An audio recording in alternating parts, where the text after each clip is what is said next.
The news at 10. First, the highlights.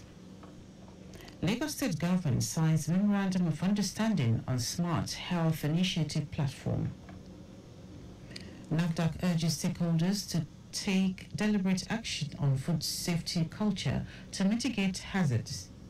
On the foreign scene, thousands of residents flee New Mexico wildfire as governor declares a state of emergency.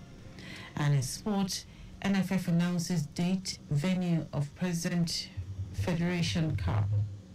Now the details. I am Dele Agadumo. Lagos State government has signed a concession agreement on Smart Health Initiative Platform, SHIP, as a public-private partnership to facilitate easy movement of data in the health sector across the state, Nigeria, and the world. Speaking at the brief ceremony in Lagos House, Marina, Governor Sanwo-Olu, who was handed the document signed by the legal advisor to the governor on public-private partnership, Bukola Odoi, and Group Managing Director, Interswitch, Michelle Elebe, described the move as a bold step by the state on how to use technology as a strong enabler to enrich document information. Governor Sanwo-Olu noted that globally, information technologies are affecting changes in lifestyle in so many sectors, including public transportation, health, education, among others. It's also a bold statement that the Lagos State is making on how to use technology as a strong enabler of not only access to health, but being able to enrich, document information and be able to use information as in itself, a strong enabler and a strong tool where both the patient, but the government can analyze and see, what are the benefits of such interventions. Globally, we're seeing a new trend around using information technology as a backbone, as a platform to also access changes in lifestyle. Earlier, Commissioner for Health, Akin Abayomi, said the innovation is part of efforts designed in anticipation of a series of tech solutions in the health sector, as 7 million contacts are being recorded yearly in the state's general hospitals. So we just witnessed signing of the concession to the concessionaires for SHIP. SHIP means the Smart Health Information Platform. All that means is that Lagos has been spending about 3 or 4 years designing a movement of medical data in our hospitals in Lagos. This is not the same as an application. Applications will sit on the SHIP and generate the information that goes into the SHIP. What the SHIP then does is to hold that information and move it around appropriately so that the right people get hold of the right information at the right time in the right configuration. Our correspondent Adiola Akindele quotes Governor Sanwo-Olu as saying that SHIP is a secure platform which will protect the data of patients. Following the outbreak of cholera in Lagos State and some other parts of the country, the state government has put stakeholders in the education sector on high alert as academic activities resume across the state. While speaking in an interview with Governor's Office correspondent, Commissioner for Health, Akin Abayomi, who hinted that the state government is leaving no stone unturned to ensure that the cholera outbreak is contained, called for improved hygiene at schools and communities generally. Abayomi noted that although the number of cholera cases had reduced, but the bacteria is still active in communities, thereby posing danger. The Commissioner urged those with symptoms of the disease to seek medical attention immediately in recognized hospitals. It is very important that if you notice severe gastritis or gastroenteritis with vomiting, that you start immediate first aid, which is treatment with oral rehydration salts. But you don't leave it at that. You present to one of our medical facilities and we will start the treatment. We will take the samples. Don't go and collect treatment on the side of the street. Don't go to any place to receive an antibiotic or anything like that. You may not need an antibiotic. You may just need rehydration. And so it's important for us to make sure that community understands what's going on. Miami enjoined Lagos residents to maintain good hygiene to avoid contracting cholera or other water and airborne disease. If you have it through diarrhea or vomiting, you will have the bacteria on your hands or in your environment. So good sanitation, use of water, hygiene conditions, make sure you're sure of the water you're drinking and the source of the food you're eating. And bear in mind that during a public health crisis, all treatment is provided free of charge by the government, because that's the only way we can bring people in quickly and make sure we get on top of it and make sure it doesn't move from person to person. Our correspondent Adiola Akinle calls the health commissioner, saying that 15 people had died from the cholera outbreak. More than 100 attacks on schools across the country have been thwarted by the Safe School initiative in the first quarter of the year.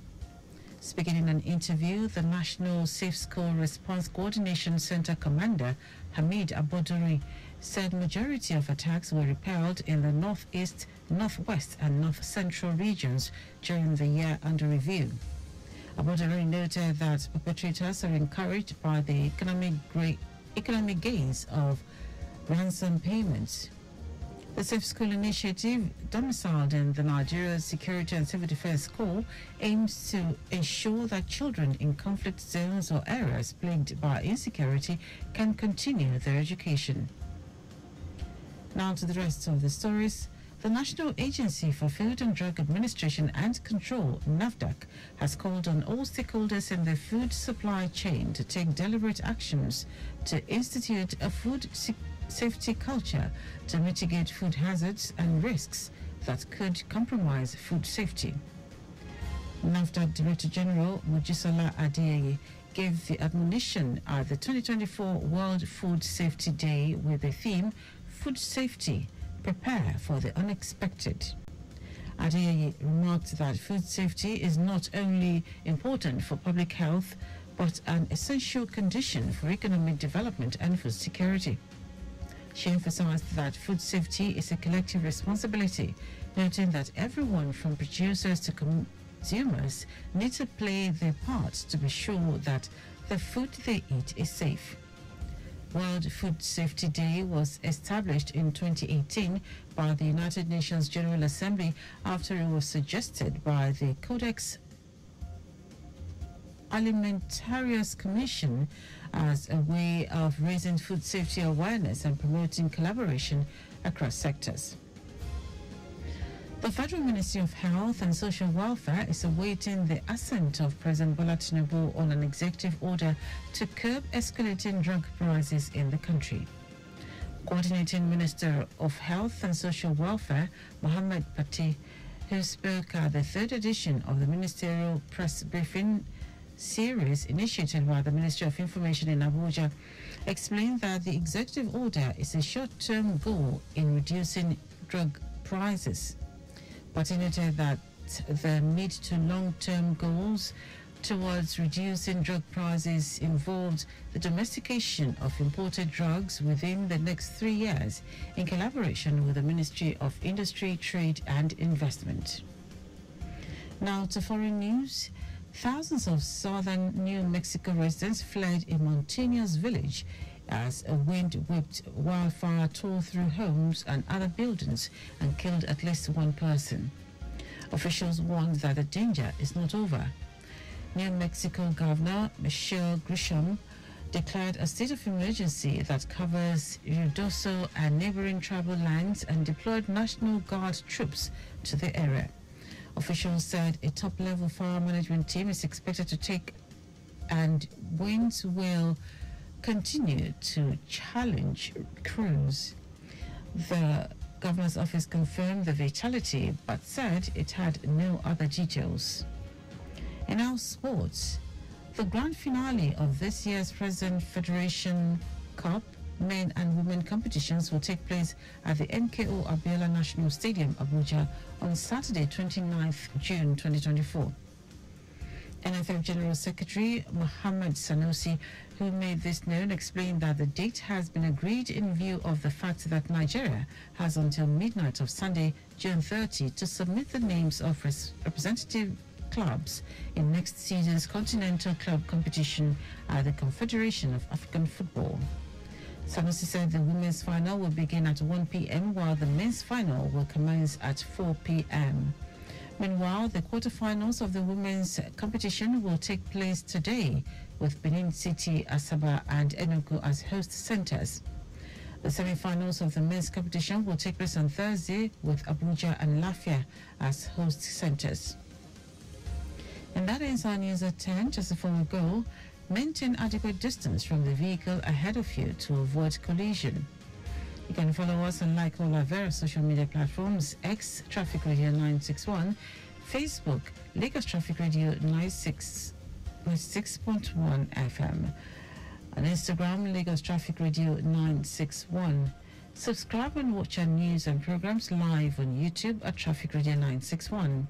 You can also visit our website at trafficradio961.ng. Did you know that the Sanwo-Olu administration strengthened alliance with 200 representatives from various women-focused NGOs in the state as part of efforts to alleviate the economic plight of women residents in the state? You can get more details on the Lagos State Government website. To end the news are the highlights of major stories. Lagos State Government has signed a concession agreement on Smart Health Initiative Platform, SHIP, as a public-private partnership to facilitate easy movement of data in the health sector across the state, Nigeria, and the world. The National Agency for Food and Drug Administration and Control, NAFDAC, has called on all stakeholders in the food supply chain to take deliberate actions to institute a food safety culture to mitigate food hazards and risks that could compromise food safety. We also told you that thousands of southern New Mexico residents fled a mountainous village as a wind-whipped wildfire tore through homes and other buildings and killed at least one person. And in sports, the grand finale of this year's President Federation Cup men and women competitions will take place at the MKO Abiola National Stadium, Abuja, on Saturday, 29th June 2024. For contact with the newsroom, send a message to info@trafficradio961.ng. That ends news broadcast compiled by Sadiq Yusuf. I am Dele Agadumo. Good morning. Thank you for listening.